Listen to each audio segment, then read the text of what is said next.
Yo, what's up, everybody? How's it going? It is Monday, December 1st. 1st of December. It's the end of the year.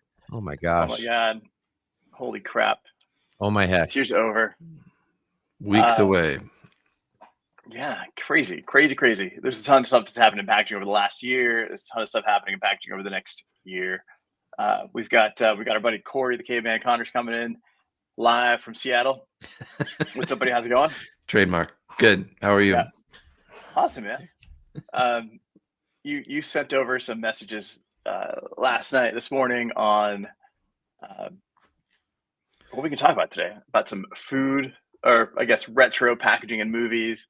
I love it when they do that. It's fascinating. I was watching Stranger Things with my wife, and we saw the Gatorade bottle in the first episode that's glass, and thought, I remember those. I remember how great they were and how you could hear the pop. You know, it's just like the Snapple bottles. And it's like Snapple, yeah. Yeah. So, I love it when awesome. movies and shows do retro packaging. Yeah, so we'll get into that. We'll get into what your favorite movie packaging is. Some examples of some stuff. We'll take a look at a few things, and then we've also got Adam, the Pale Man Peak, coming in hot from Utah. Hi. The city where the sun don't shine. Except for a lot, but that's fine. It's fine. There's snow. It's snowy. It snowed yesterday for like the first time, which was a welcome sign here in Utah. Yeah. Nice, man. Nice. So if you guys are watching or listening, let us know where you're watching from. Are the Olympics? What's going on in Utah? Give us a lowdown on Utah. The Olympics 20.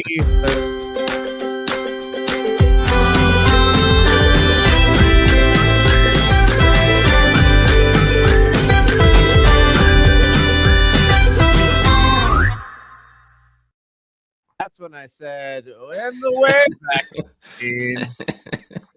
back in my day when we skated, we didn't have these. Adam's in the 1800s.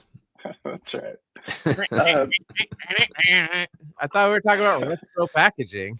Oh, way back packaging. This is retro. Yeah, that's right. If you're listening on Spotify on the replay, do us a favor, head over to the YouTube, and you can watch this and see Adam. I went sepia. In all his paleness. He's gone sepia. But I'm back. All right. Hey, but before we get to movie packaging, and some of the stuff that we've seen, whether it's been 11 from Stranger Things with the Eggos and all these other things that have gone. I got a message this morning from Aaron through LinkedIn, he's been on the podcast. Aaron Pursuer, thanks so much.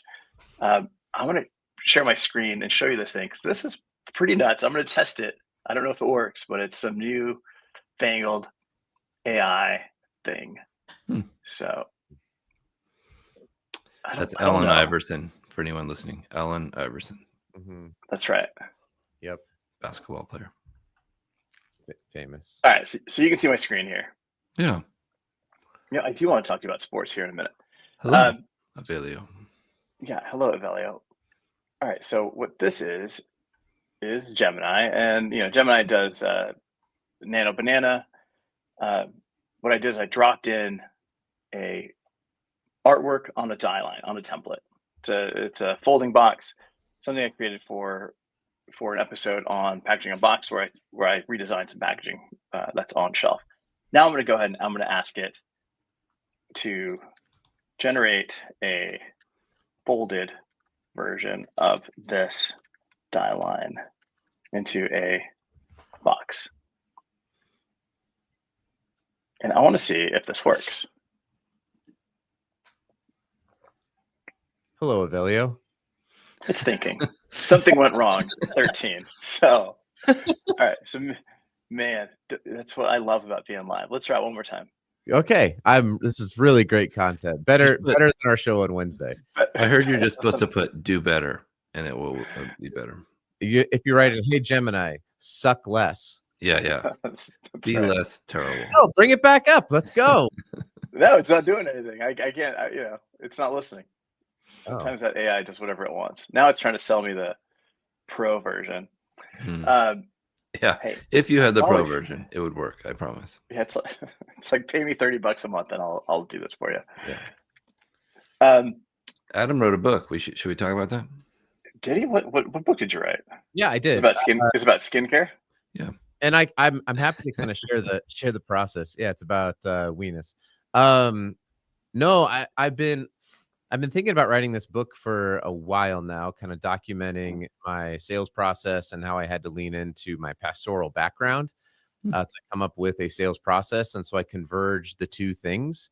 The book's called Sales Exegesis, and it's not a word I know. Can you tell us what that means? It means to draw out of.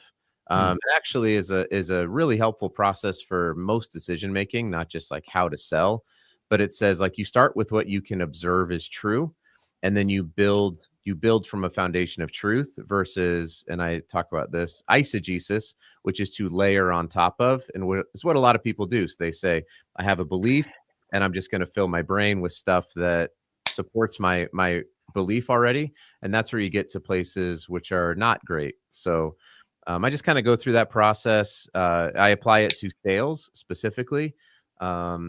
And the way that I wrote it is I found out I'm not really a great writer. So I was trying to just type it up, and I'm like, I'm not really good at this, but I'm pretty good at verbally processing. So on my commute back and forth to the Label Kingdom, I would turn on my voice memo and I would just spew out my ideas for, okay, this and this next chapter. And then I'm going to go through things. And so I just verbally processed it with stories.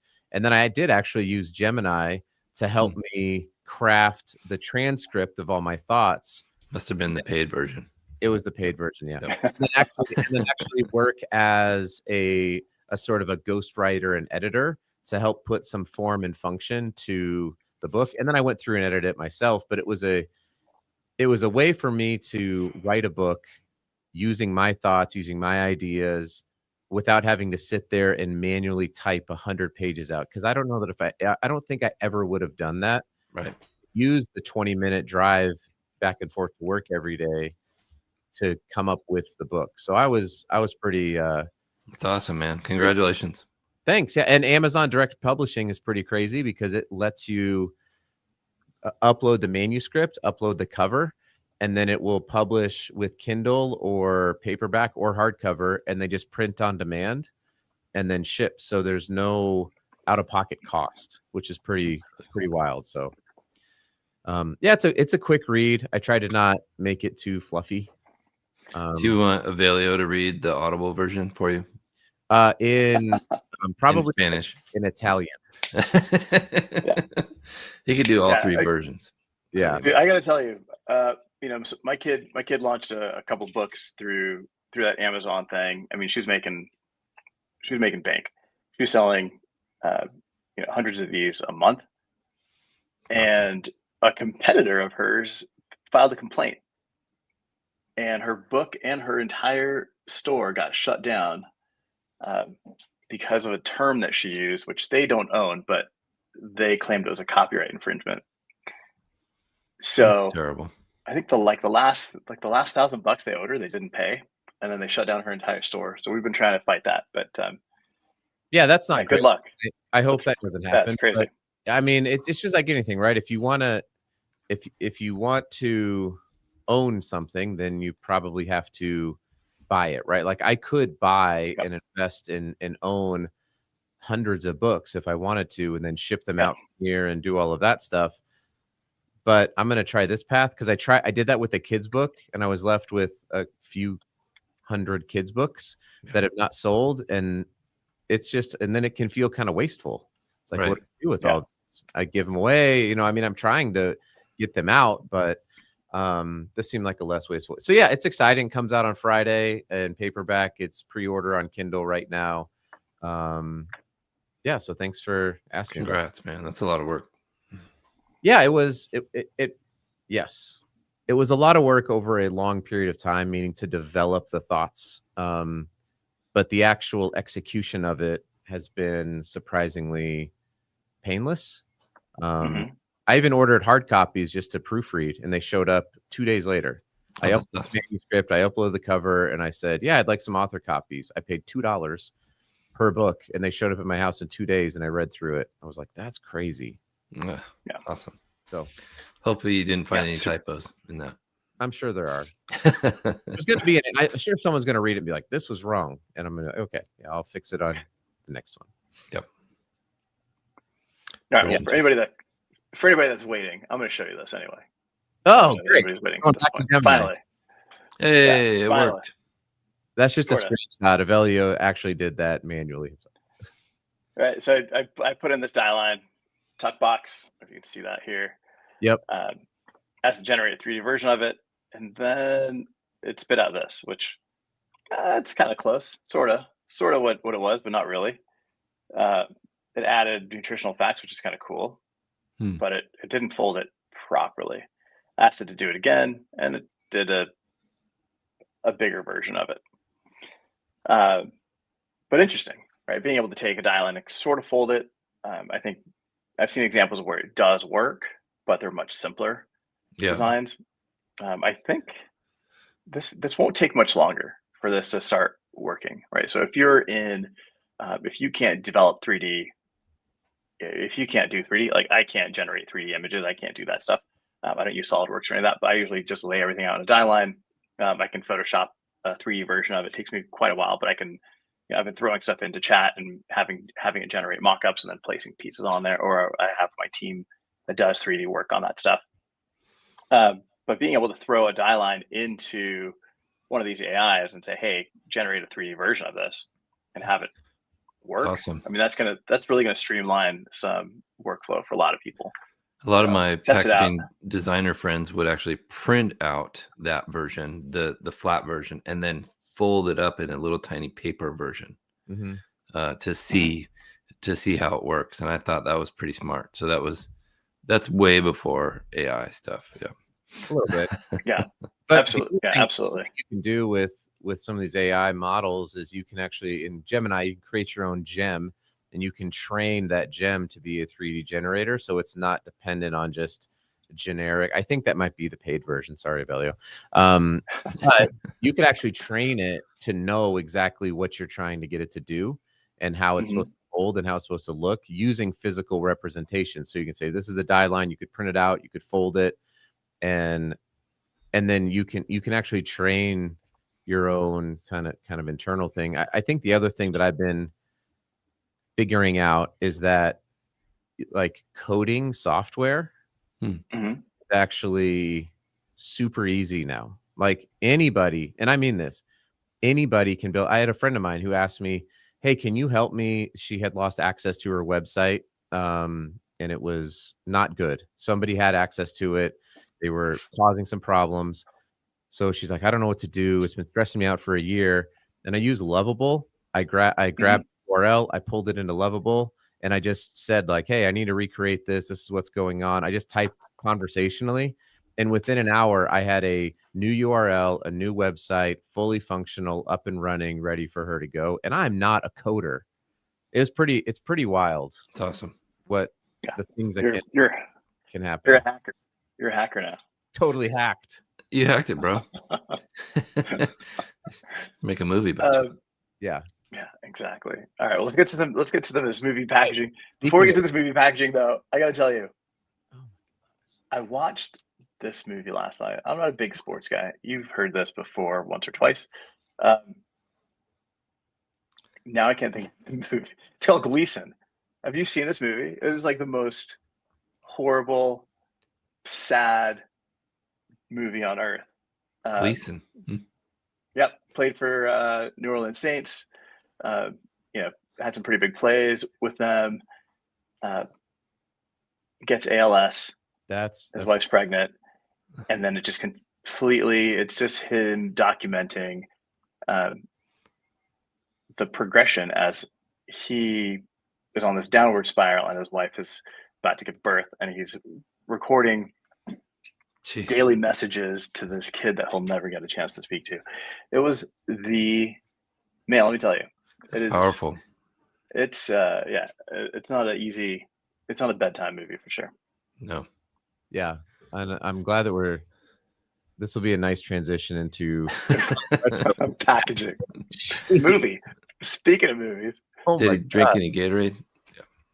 No. So, all right, man. So this is what kind of kicked it off. The Yes. glass is back. And I do remember these. They were great. Yeah, they were super popular.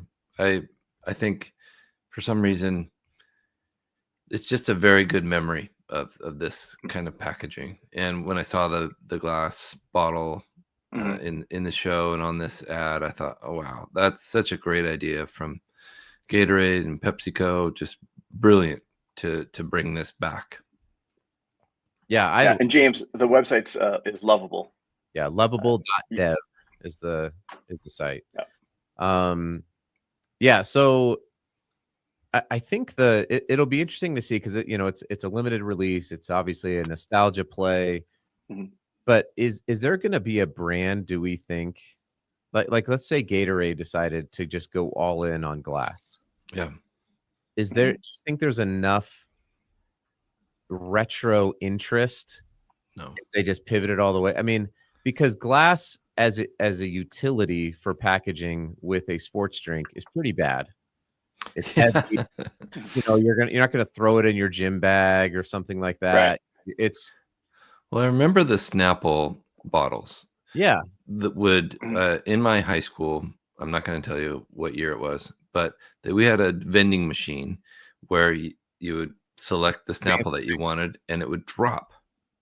And it was glass. And we all thought, wow, that's amazing. So they had designed this dispensing, this vending machine with these glass bottles where it would drop down. And we all thought that was really cool that it didn't break when it knows because it was glass.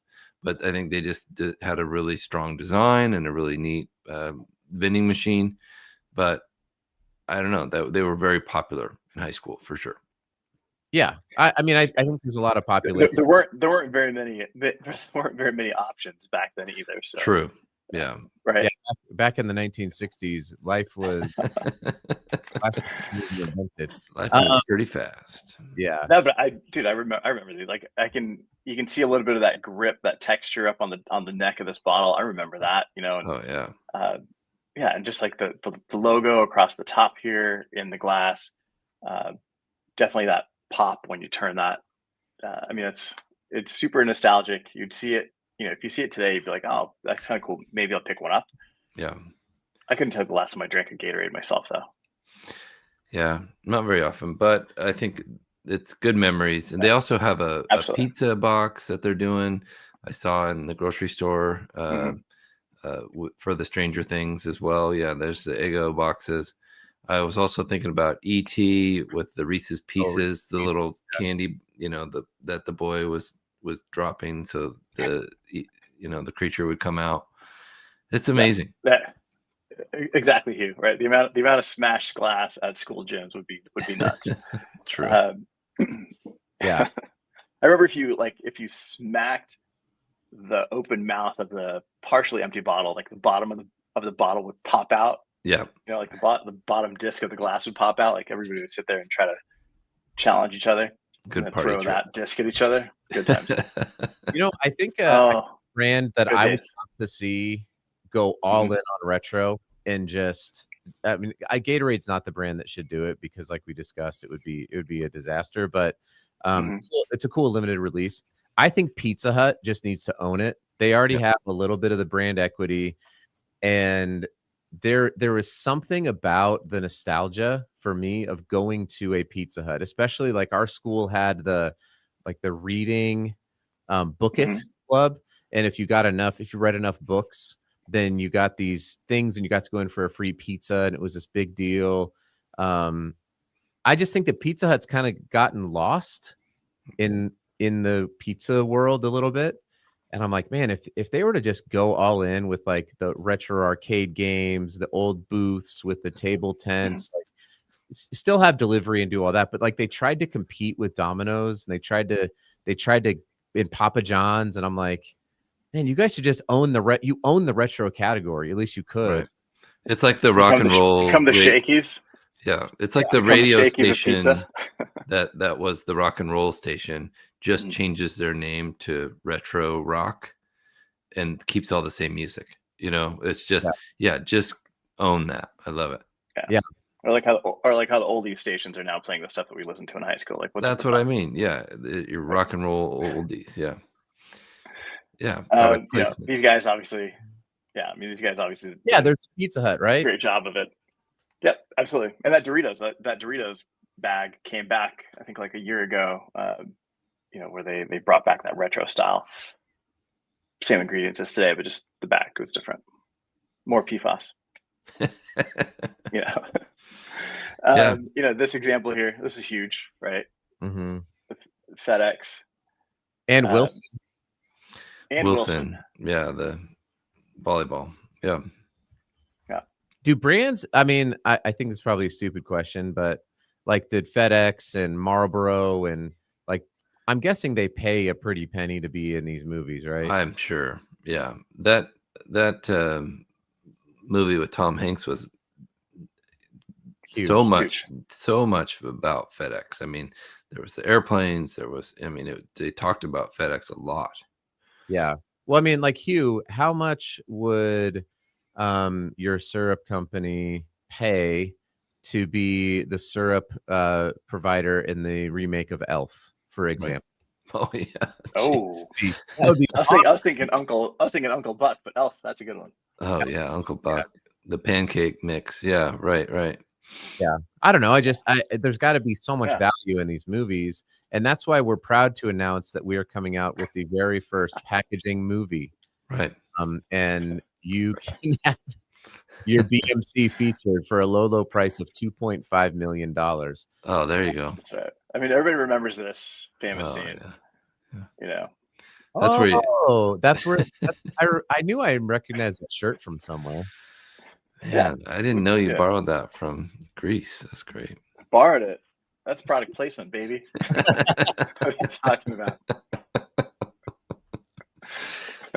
I love it. Paid a pretty penny.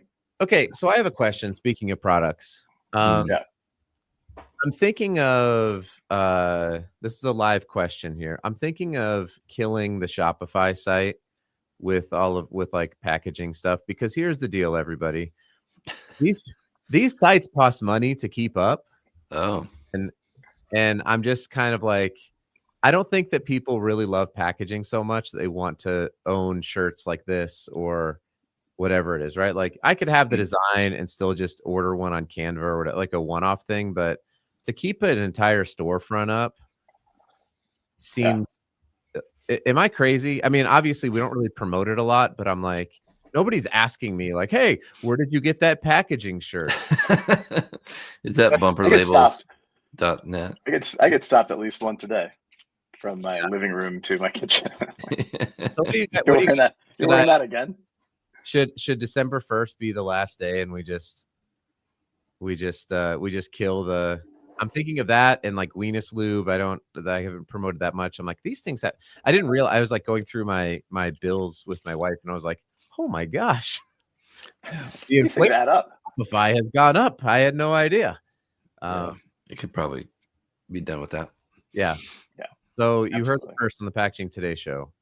As of today, packagingfashion.com will be going away. R.I.P. And Weenus Lube, I'm almost out anyways. So unless somebody wants to buy the trademark and the formulation from me, let me know.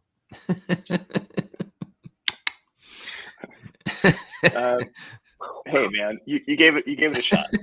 You gave it a shot. You did some good work. I'm not afraid of failing. Mm-hmm.